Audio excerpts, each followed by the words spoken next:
Don't जज a book by its cover रे हाँसो लाग्छ, किनकि यहाँ किताबको रङ्गबाट नै हिस्ट्री लेखिरहेको छ।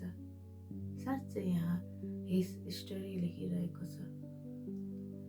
अचम्ममा परेको छु, या भनौँ सदमामा छु, किनकि यहाँ पात्र म, किताब मेरो, कभर मेरो, यहाँको हरेक रङ्ग मेरो, अनि कहानी चाहिँ उसको नजरियाको।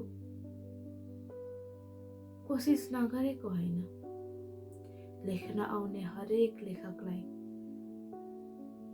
मेरो कहानी सुनाएकै हो, म पात्रसँग भेट गराएकै हो, पार गरेर आएको एक मोडको पृष्ठभूमि सुनाएकै हो, लेखकले पनि बुझेझै गरी मुन्टो हल्लाएकै हो, मेरो त्यो रङ्गमञ्चमा नाचेको मनोविज्ञानसँग ऊ परिचित भएकै हो। तर लेख्ने बेलामा एकादेशको कहानी लेखेपछि म के गरौँ? कोसिस नगरेको होइन, चित्र कोर्न आउने हरेक चित्रकारलाई मेरो शरीरबाट बगेको रातो रगत, सफा गर्न नभ्याएको त्यो घाउबाट निस्केको सेतो पिप, जीवनका मोडहरूले पटक पटक थेचारिएर बनेको त्यो निलो डाम, अन्ध्यारो जीवनको त्यो कालो कोठा, अनि इन्द्रेणीलाई सर्लक्कै निलेको खैरो हाँसो, त्यो एक रङ्गसँग परिचित गराएकै हो। चित्रकारले पनि ती रङ्गहरूलाई मजाले आफ्नो ब्रसमा सिँगारेकै हो, आफ्नो प्यालेटमा सजाएकै हो।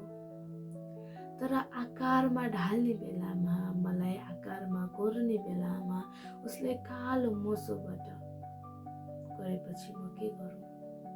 पटक पटक मेटिएर लेखिन खोजे तापनि, कोरिन खोजे तापनि, माई स्टोरी मेटाएर हिस स्टोरी लेखेपछि, सोल खोसेर रोल दिएपछि, हो मैले मेरो रङ्गहरूमा रङ्गमञ्चको पर्दा ओढाएकै हो,